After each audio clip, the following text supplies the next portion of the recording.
Hi welcome to the Kavita Yadav daily vlogs. ಇದು ಬಂದು ಸೋಮವಾರದ್ದು vlog. ನಾವು ಫಂಕ್ಷನ್ಗೆ ಹೋಗಿದ್ವಿ ಅಂತ ಹೇಳಿದ್ನಲ್ಲ, ಆ ವ್ಲಾಗ್ ಇದು. ನಾನು ಲೇಟಾಗಿ ಎದ್ದಿರೋದ್ರಿಂದ ಇಬ್ಬರ ಜೊತೆಲೇ ಅವಳು ಯೂಟ್ಯೂಬ್ಗೂ ಮತ್ತು ಇನ್ಸ್ಟಾಗ್ರಾಮ್ಗೂ ವೀಡಿಯೋಸ್ ಬೇಕು, ನನಗೂ ಬೇಕು. ಹಾಗಾಗಿ ಒಟ್ಟೊಟ್ಟಿಗೆ ರೆಡಿ ಆಗ್ತಾಯಿದ್ದೀವಿ. ಅವಳು ರೆಡಿ ಮಾಡ್ಕೊಂಡಿದ್ಲು, ನಾನು ಅದರಲ್ಲಿ ಜಾಯ್ನ್ ಆಗಿದ್ದೀನಿ. ನಾನು ಸ್ವಲ್ಪ ಅಡುಗೆ ಬೇರೆ ಮಾಡಬೇಕಿತ್ತು. ಏನಕ್ಕೆ ಅಂದರೆ ನಾವು ಬೆಳಗ್ಗೆನೇ ಹೋಗ್ತಿದ್ದೀವಿ. ಹಂಗಾಗಿ ನಾನು ಅಡುಗೆನೂ ಮಾಡಬೇಕಿತ್ತು ಮತ್ತು ರೆಡಿನೂ ಆಗಬೇಕಿತ್ತು. ಸೊ ನಾನು ಅಡುಗೆ ಮಾಡ್ಕೊತಾನೆ ರೆಡಿ ಆಗ್ತಿದ್ದೀನಿ. ಜೊತೇಲಿ ನಮ್ಮ ಹಸ್ಬೆಂಡ್ ನನ್ನ ಜೊತೇಲಿ ಏನೋ ಮಾತಾಡ್ತಿದ್ದಾರೆ. ಅವ್ರ ಜೊತೇಲಿ ಮಾತಾಡ್ಕೊತ ಅಡುಗೆ ಮಾಡಿಕೊಂಡು ಮತ್ತು ನಾನು ರೆಡಿ ಆಗ್ತಿದ್ದೀನಿ. ನನ್ನ ಮಗಳು ವೆಸ್ಟ್ರನ್ ಹಾಕಿದ್ದಾಳೆ. ಏನಕ್ಕೆ ಅಂದರೆ ಅವಳು ಫಂಕ್ಷನಿಗೆ ಬರೋ ಐಡಿಯಾ ಇಲ್ಲ, ನೋಡೋಣ ಅಂತ. ಅಂದರೆ ಅವ್ರ ಅತ್ತೆ ಮನೆಗೆ ಡೈರೆಕ್ಟಾಗಿ ಹೋಗ್ತೀನಿ ಅಂತ ಅಂತಿದ್ದಾಳೆ. ಇವರು ಇನ್ನೊಬ್ಬತ್ತೇನು ಅವಳು ಎಲ್ಲರೂ ಫಂಕ್ಷನಿಗೆ ಬರೋಲ್ಲ, ನಾವು ಇನ್ನೊಬ್ಬ ಇವ್ರ ಅತ್ತೆ ಮನೆಗೆ ಹೋಗೋಣ ಅನ್ನೋ ಪ್ಲ್ಯಾನಿಂಗಲ್ಲಿ ಬರ್ತಿದ್ದಾರೆ. ಬಟ್ ನಾವು ಹೇಳ್ತಿದ್ದೀವಿ ಹಂಗೆ ಫಂಕ್ಷನ್ ಮುಗಿಸ್ಕೊಂಡು ಹೋಗೋಣ ಅಂತ. ಬಟ್ ಇವಳೇನು ಅಂದರೆ ವೆಸ್ಟರ್ನ್ ಹಾಕಿದರೆ ಜಾಸ್ತಿ ಕರ್ಕೊಂಡೋಗಲ್ಲ ಅಲ್ಲಿ ಅಂತೇಳ್ಬಿಟ್ಟು ಈ ಥರ ಹಾಕ್ಕೊಂಡಿದ್ದಾಳೆ. ನಾವು ಹೋಗ್ತಿರೋದು ಹಾಫ್ ಸ್ಯಾರಿ ಫಂಕ್ಷನ್ಗೆ. ಈ ಥರ ರೆಡಿಯಾಗಿದ್ದಾಳೆ ಇವಳು.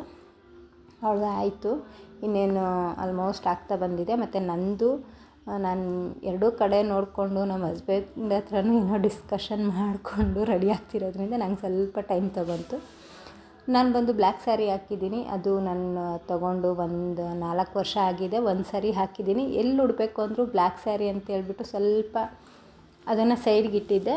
ನನಗೆ ತುಂಬ ಇಷ್ಟ. ಬಟ್ ಈ ಒಂದು ರೀಸನ್ನಿಂದ ಸೈಡ್ಗಿಟ್ಟಿದ್ದೆ. ಇವತ್ತು ಹಾಫ್ ಸ್ಯಾರಿ ಫಂಕ್ಷನ್ ಆಗಿರೋದ್ರಿಂದ ಆ ಥರ ಏನು ರೂಲ್ಸ್ ಇರಲ್ಲ ಅಂತೇಳ್ಬಿಟ್ಟು ಈ ಥರ ಹಾಕ್ಕೊಂಡಿದ್ದೀನಿ. ಹೇಗಿದೆ ನನ್ನ ಸ್ಯಾರಿ ಕಾಮೆಂಟ್ ಮಾಡಿ.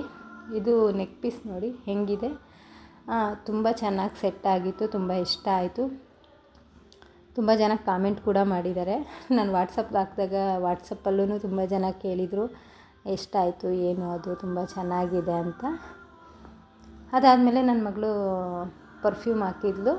ನಾನು ಅದು ಯಾವಾಗ ತೊಗೊಂಡಿದ್ದು, ಇನ್ನೂ ಇದೆಯಾ, ಎಲ್ಲಿಟ್ಟಿದ್ದೆ ಅಂತ ಈ ಥರ ಡಿಸ್ಕಷನ್ ಮಾಡಿಕೊಂಡು ನನ್ನ ಮಗಳದ್ದು ಆ ಥರ ಔಟ್ಫಿಟ್ಟು ನಾನು ಸ್ಯಾರಿ ಹಾಕಿದ್ದೆ.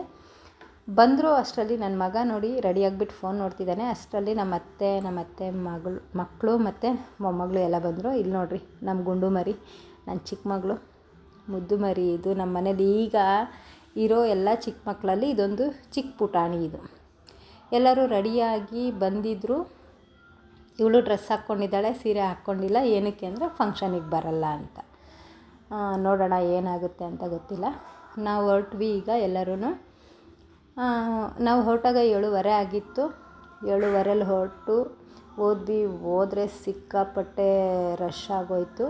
ಇದು ಮಾರ್ತಳ್ಳಿ ಕಡೆ ಹೋಗ್ತಾ ಇರಬೇಕಾದ್ರೆ ಆನ್ ದ ವೇಲಿ ಆ ಥರ ಏನು ಕೆರೆ ಇತ್ತು, ಮಧ್ಯದಲ್ಲಿ ಮರ ಬೇರೆ ಇತ್ತು. ತುಂಬಾ ಚೆನ್ನಾಗಿತ್ತು, ಇಷ್ಟ ಆಯಿತು ಎಲ್ಲ ನೋಡ್ಕೊಂಡು. ಇವ್ರು ನೋಡ್ರಿ ಎಷ್ಟು ಸೀರಿಯಸ್ ಆಗಿದ್ದಾನೆ, ಅವನಿಗೆ ಚಾಕ್ಲೇಟ್ ಕೊಡಿಸಿಲ್ಲ ಅಂತೇಳ್ಬಿಟ್ಟು. ಅಲ್ಲಿಂದ ಹೋಗ್ತಾ ನಿಜವಾಗ್ಲೂ ತುಂಬಾ ಹೋಗೋಷ್ಟರಲ್ಲಿ ಸಾಕಾಗೋಯ್ತು. ಹೋದ್ವಿ, ಫಂಕ್ಷನ್ ಇನ್ನೂ ರೆಡಿ ಆಗಿರಲಿಲ್ಲ, ಅಂದರೆ ಬಂದಿರಲಿಲ್ಲ ಇನ್ನೂ ಅವರು. ನಾವೇ ಹೋಗಿದ್ವಿ, ಬೇಗ ಹೋಗಿದ್ವಿ. ಇನ್ನೂ ಡೆಕೋರೇಷನ್ ಎಲ್ಲ ಮಾಡ್ತಾಯಿದ್ರು. ಅದು ಮುಗಿಸ್ಕೊಂಡು ನೋಡ್ತಾ ಕೂತಿದ್ವಿ ನಾವು ಅಲ್ಲೇ. ತುಂಬ ದಿನ ಆಗಿತ್ತು. ಈ ಕಡೆ ರಿಲೇಷನ್ಸಲ್ಲಿ ಮೀಟಾಗಿ ಎಲ್ಲರನ್ನೂ ಮಾತಾಡಿಸ್ಕೊಂಡು ಎಲ್ಲರ ಜೊತೆನೂ ಎಂಜಾಯ್ ಮಾಡಿಕೊಂಡು ಮಕ್ಕಳನ್ನ ಹಿಡಿಯೋದು ತುಂಬಾ ಕಷ್ಟ. ಅಷ್ಟರಲ್ಲಿ ಎಲ್ಲ ರೆಡಿ ಆಯಿತು.